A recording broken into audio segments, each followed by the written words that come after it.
Boa noite, senhores. Realmente existe esse caça hipersônico Darkstar? É possível ele ser tão insanamente veloz ou é uma maluquice da cabeça do Tom Cruise? Observação. Marcos, alguém já bateu... Não vou responder isso. Já sabe, né? Sério que mandaram isso? Eu vou ler aqui, mas não me responde mesmo, não sei. Alguém já bateu uma punheta no espaço? É permitido? Permitido mas você vai saber? Eu não sei lá. Conta, né? Alguém ficou olhando isso, assistindo uma coisa dessa? Se bati, não sei quem fui. Que porra é essa de caça hipersônico Darkstar? Esse avião ficou muito famoso agora no Top Gun, né? Esse novo. O novo, o Maverick, né? É uma das primeiras Muito, cenas do muito. filme, é muito Mas legal. o filme ele começa... Vocês devem amar esse tipo Nossa, de assisti filme, algumas né? vezes, Vocês né? já assistiram Top Gang? O que tem Lógico, com o Charlie Sheen, claro. Esse é Vamos sensacional, aliviar pô. peso. Aí os caras jogam um piano de cauda branco de um avião, né? Esse clássico. Isso é bom demais, Mas esse avião, o filme ele começa por isso e por conta desse avião e pelo que o Tom Cruise faz com ele no filme é que ele volta para a divisão de Top Gun lá na Marinha dos Estados Unidos. E aí levantou muita questão, que avião é esse? Isso daí é lenda? E a própria Lockheed Martin, que é um fabricante de aviões militares dos Estados Unidos, está envolvida nesse projeto do filme, do Darkstar pro filme. Skunk O Works. Skunk Skunk Works, Works. que é uma divisão ali que fez o SR-71, Decolava o da área Blackbird. 51. Exatamente. Que tu visitou, ou tentou visitar, Então, né? os engenheiros da Skunk Works, a mesma divisão que fez o programa do Blackbird, desenvolveram esse projeto para o filme. Porém, não foi exatamente isso, porque esse rumor de que existe um avião com esse formato já existe desde 2007. Em 2007, o presidente da Lockheed Martin, que eu não vou lembrar o nome dele agora, anunciou que sim, a Lockheed Martin estava trabalhando num projeto substituto do SR-71 Blackbird, que é um avião dos anos 60, aquele que foi desenvolvido para vigilância aérea, que vai a Mach 3.3, voa a 80, 70 mil pés É de um que altitude. tem um formatão assim, mais aberto? Ele... Como é o nome desse? O Esse que você acabou de falar. o SR-71. Deixa eu ver esse aí, Jean. SR-71 Blackbird. Blackbird. Ele parece um Mirage esticado. É, no nariz, ele tem uns assim. motores, uns Ele motores grandes é esse aí, ó. Isso é lindo. Inclusive tem o meu vídeo ali na É o segunda avião ali, é o mais meu lindo vídeo que eu- existe, isso daí, sem dúvida. Esse eu é o quê? conto- Desculpa. esse- qual é? É o avião mais lindo que existe, mais isso aí é lindo. uma Aí eu lenda. conto a história, né, nesse vídeo aí. Mas enfim, em 2007 a própria Lockheed Martin anunciou que teria um Animal. substituto. Aí começaram a chamar esse substituto de SR-72. Antes disso ainda, teve todo um rumor de um negócio chamado Projeto Aurora dos Estados Unidos, que não foi comprovado, aquela história toda. Mas enfim, em 2007 a Lockheed Martin falou, não, a gente está realmente trabalhando num projeto como esse. Ganhou o nome de SR-72. Se você olhar, se você colocar no Google aí SR-72, você vai ver que o SR-72 é o Darkstar. Coloca aí. Ó, esse aqui é o SR-72, né? Agora coloca aí o Darkstar. Só Darkstar? Darkstar, é. Ali. Esse aí é o Darkstar. É. Então, ele tem as linhas muito parecidas com esse projeto. Aquela imagem que foi mostrada, tem a imagem da própria Lockheed Martin, né, do SR-72, essa época, 2007. Depois saíram muitos rumores, muitos desenhos aí de artistas que imaginaram como seria esse avião. Então, apesar esse que tem as crianças aí, ó, esse daí é o avião que foi usado no filme, que evidentemente não voa, ele é um mocap, né? E hoje ele está em exposição, não sei se está aberto ao público, mas ele esteve em exposição nos Estados Unidos por um tempo.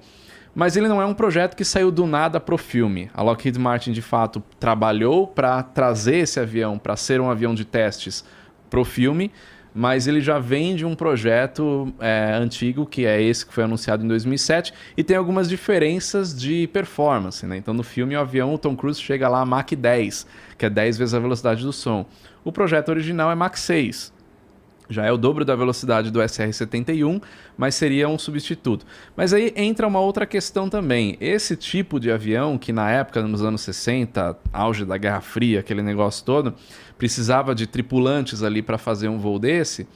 Esse tipo de voo de vigilância, que é o propósito do SR-71, ele hoje é feito com drones. né? Então, por que se fez um avião tão rápido naquela época para fazer vigilância? Simplesmente para entrar de fininho ali em território inimigo e se vier um míssil, dá aquela aceleradinha a mais, o míssil fica para trás e ninguém pega. Hoje em dia um drone não precisa disso, né? Como já derrubaram um drone agora, um drone americano com uma derramadinha de combustível de um Sukhoi Su-27. Né? Tem até a imagem do drone que pegou... Era 27 ou 35? Não, acho que era 27. Acho que não era 35, não. Agora sim, acho que era 27. Eu fiquei na dúvida, mas acho que tinha outra... Ou você vai rápido ou você é muito alto. Pegava o 2, que eu... O 2 é grande muito alto. altitude, nada conseguia chegar... Até então, até um certo então, ponto, conseguiram uma maneira, mas ele voava muito alto.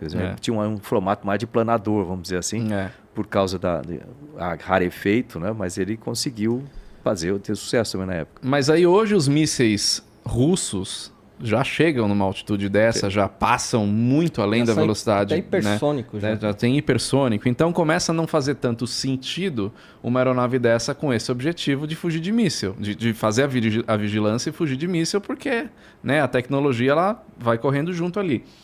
Então o drone é muito mais barato, muito mais seguro, etc. Se destruir, não destrói nenhuma vida humana ali. Destrói um material que custa caro, mas é 1/10 do custo de um caça ou... Quantos décimos de custo de qual a fração de um custo de um SR-71 ou de um potencial SR-72. Então esse projeto ficou ali, é óbvio que a gente não sabe o que está correndo dentro da Lockheed Martin lá, o que eles estão fazendo, que ninguém sabe. Mas como ficou todo esse rumor e tudo mais, eles acabaram também entrando nesse projeto do Top Gun. Então o avião é sim um projeto da Lockheed Martin, isso daí é público já, a Skunk Works está presente no projeto do avião pro filme. Porém, tem sim esse projeto do SR-72 mais para trás, que já estava acontecendo. Mas agora tem os aviões de sexta geração, que os Estados Unidos estão interessados, e esse avião esse é um sexta geração. Mas tripulado. É tripulado. Sexta geração não é não tripulado? O sexta geração, na verdade, ele junta algumas características. Ele pode ou não ser tripulado. Então, o sexta geração ele está caracterizando hoje por ser um sistema stealth, né, que é o furtividade, quase invisível ao radar, muito superior. Então, o que é a furtividade? Numa tela de radar, você vai ver um ponto que você não consegue identificar como um avião. É muito pequeno para ser um avião. As ondas de radar batem naquela superfície do avião e não voltam. Vocês acham que é um pombo, literalmente. Ou uma abelha voando, né? Então, a furtividade de um caça de sexta geração já é maior do que o de quinta geração. O que é caça de quinta geração? F-22, F-35, no caso dos russos tem o Sukhoi Su-57. Esses são os quinta geração. Tem o chinês também. Tem o chinês que é o Xi'an, não sei o que lá, não lembro. JF-22. Que inclusive no Top Gun eles conseguem abater os caças de quinta geração com F-14. Lá de trás. Impossível. É uma falha do filme. O filme coloca um avião de geração 3, né? Pra lutar com o de geração 5 e o de geração 3. Não, mas aí é a habilidade. Não, mas aí é o Maverick, é diferente.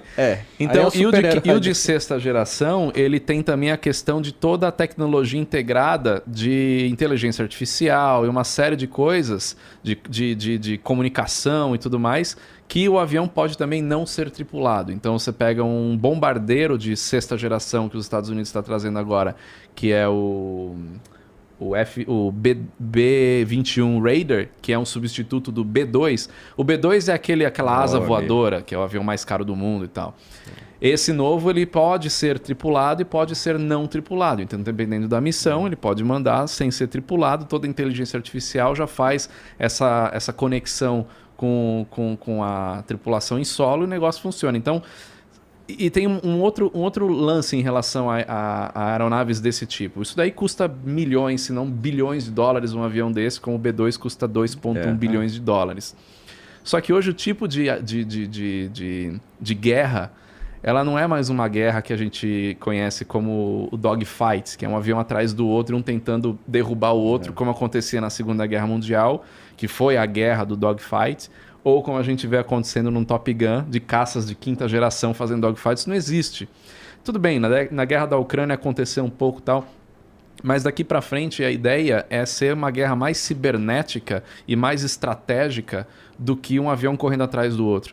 Então você pega uma estratégia de guerra da Ucrânia, por exemplo, que é o Airspace Denial, ou seja, você conseguir abater o que entrar no seu espaço aéreo. Então não adianta você mandar avião, caça, que a gente vai derrubar. Né? Você está negando o espaço aéreo. Então é mais uma estratégia de invasão cibernética, de você conseguir dominar coisas de outra forma e não de um avião só tacando bomba no outro. Então, com isso, esse tipo de aeronave, como o SR-72, por exemplo, ou o Dark Star, já começa a não fazer mais tanto sentido, porque o investimento é absurdamente grande, são bilhões de dólares no programa de construção de um avião desse, que talvez não tenha uma efetividade tão grande como um drone, que vai custar milhares, talvez alguns milhões de dólares, mas muito menos do que um avião desse, e vai fazer a mesma coisa ou talvez até com mais eficiência. Né? Eu até estava falando com o Fernando, né, que o Zelensky ele não precisa pedir tanques, ele podia pedir uma frota de drones, que um drone de $1.000 que joga uma granadinha num tanque de guerra e danifica temporariamente um tanque, aquele tanque já está inviável. Porque ninguém vai lá consertar um tanque no meio de uma situação de guerra. Então você não precisa de um outro tanque ou de um avião mais caro. Você precisa de uma frota imensa de drones, só danificando os equipamentos de operação, pronto, você já fazer alguns comentários em cima disso aí, assim, algumas coisas um pouco salpicadas, assim, mas... Primeiro, se você pensar em guerras do futuro, o que eu imagino é que a guerra tradicional, com sistemas tradicionais de carros de combate, aviões tripulados, etc., isso aí vai dar lugar a um outro tipo de guerra que acontece dentro dos computadores ou dentro no cibernético, vamos dizer assim. Isso aí vai ser muito mais... Um país com grande poder disso aí consegue derrubar qualquer outro com poder grande. Posso só dar um exemplo? Corta o WhatsApp no Brasil. Você acabou com metade da comunicação do país. Então, isso é um outro ponto. Além de dizer de controle dos próprios sistemas, que vão tender a ter cada vez mais inteligência artificiais e comandamentos externos, né, de você poder assumir o controle de tudo isso. Esse é um ponto. Agora, voltando com relação a esses aviões com essas aerodinâmicas diferentes, eu tenho uns comentários interessantes sobre isso, que é o seguinte. Primeiro, a Área 51. Né, na verdade, ali eu já voei muito próximo dali da Área 51, quando a gente fazia os testes com um G2, que é um avião usado pela NASA, era usado pela NASA para treinamento de pouso do ônibus espacial. Ele simulava metade do painel era normal dele, metade era do ônibus espacial. E a gente fazia aproximações, inclusive é o único avião que eu já vi na vida que aciona o reverso em voo. Né? A gente acionava o reverso em voo para fazer o perfil de aproximação e era do lado ali, né, em White Sands, e é do lado da Área 51. Então eu voei muito na região lá. Você não pode voar para cima, mesmo sendo NASA, porque ali é onde acontecem muitos ensaios em voo. É um centro que desenvolve muitos aviões novos. E você imagina, né, no tempo lá atrás, o piloto de testes, um dos pilotos de testes do 117, né, se procurar a F-117 aí, você vai ver, aquele parece um ferro de passar roupa. Quadradinho, né? Avião bem... Não sei se ele consegue achar um 117 aí. 117. F-117. É esse daí, ó. Um dos pilotos de testes desse aí era o Greg Johnson, que é o a gente chama de box, né, da minha turma ali da NASA. E uma coisa que, você imagina, esse negócio eles testavam da Área 51, o pessoal vendo algo desse tipo voando, principalmente à noite, o que parece? Bom, tem uma espaçonave aqui alienígena, essa coisa. Então, muitas das ditas aparições de UFO muitas vezes são protótipos de aviões novos e assim por diante, que o pessoal ainda não estava conhecendo. Mas se você olhar a aerodinâmica desse avião, você vai ver uma série de coisas estranhas nessa aerodinâmica, principalmente o ângulo, né, reto entre as partes, né, essas superfícies retas, não arredondadas. Isso aí ajuda a reduzir, né, a resposta, o reflexo radar dele. Você imagina ele rebate a onda uma antena radar mandando um sinal para lá. Um dos primeiros aviões stealth, né? Ir para o lado e não vai retornar com toda a potência para cá. Além da pintura também ser absorvente, né, desse tipo de radiação eletromagnética. Então, esse é um exemplo. Depois, quando você vai, mas ele não é um avião que vai voar em alto número de Mach, nada disso. Né? Mas ele tem essa característica, foi um primeiro ponto que eles começaram a fazer aviões stealth. Aí, se voltar lá naquele chama do 71, SR-71 e do 72. Só fazendo a observação, esse avião ele foi abatido na Guerra do Iraque com também Stinger, com o Stinger. Coisa assim. O Stinger é aquele que você põe nas costas, sabe? Armamento barato, conseguia bater se você conseguir ver ele no visual, você manda lá. Agora, um avião desse jeito, desenvolvido para voar em alto número de Mach, ele tem umas características interessantes, porque quando você aumenta muito a velocidade, você vai ter efeitos estruturais, né? A estrutura vai aquecer muito, principalmente nas regiões de bordo de ataque, etc. Então, ele tem que estar preparado para dilatações, né? Para não ter vazamentos e outras mudanças. Inclusive, ele tem só uma curiosidade em relação a esse avião, ele vazava o combustível quando ele estava parado, porque ele tem essa questão da dilatação, por conta da temperatura. A estrutura dele dilatava, ele é o tanque de combustível que é... 3.700 ele não tinha um tanque, a estrutura do avião é onde ia o combustível dentro. Então, quando ele estava frio, o combustível vazava. E você vê que no filme lá eles mostram o aquecimento da superfície, aquilo é realmente esperado, ter esse aquecimento aerodinâmico. Uma cápsula, por exemplo, durante a reentrada, você está a 25 vezes a velocidade do som, você tem um aquecimento, vai para 2.500 graus, forma plasma do lado, que está ali piscando o plasma, quarto estado da matéria, né? Sólido, líquido, gás e plasma, quando fica tão quente, a energia é tão grande que os elétrons se mandam perto dos núcleos, vamos dizer assim. Então, você vê que tô brincando. A estrutura é um dos pontos importantes. Outros, quando você pensa no formato aerodinâmico, né? Se você reparar, ele tem mais ou menos as superfícies de contato primeiro com o ar são muito finas, como se fosse uma lâmina correndo. Isso é importante porque, à medida que você vai acelerando muito, você vê lá aquele motor funcionando, você vê ondas de choque no motor, tá vendo umas bolinhas aqui? Aquilo ali são ondas de choque, né? no fluxo de saída. Mesma coisa vai formar durante toda a estrutura dele. Então, se você tem uma coisa rombuda, assim, por exemplo, indo contra o ar aqui, começar a chegar perto do supersônico, vai formar ondas de choque transversais, que a gente chama aqui. Essas ondas, elas dão uma mudança muito grande entre a parte da frente e a parte de trás e tende a dar um arrasto gigantesco para o avião. Então, você não vai conseguir manter ele voando dessa forma. Quando você coloca uma superfície mais aerodinâmica desse jeito, essas ondas de choque elas tendem a ser oblíquas. Quando elas são oblíquas, a energia é menor, você consegue reduzir o arrasto bastante. Por isso que, se você observar, né, esse formato dele tem muito a ver com isso. Esse canal aqui é o Talk Flow. A gente do Flow não tem birra nenhuma com ele. Primeiro, você pode se tornar membro de duas formas diferentes. Você pode ser um membro humilde de 20 reais ou um membro burguês de 50 reais. E aí você ganha uns descontos progressivos na loja, você faz parte de uns concursos para ver quem tem a melhor sorte.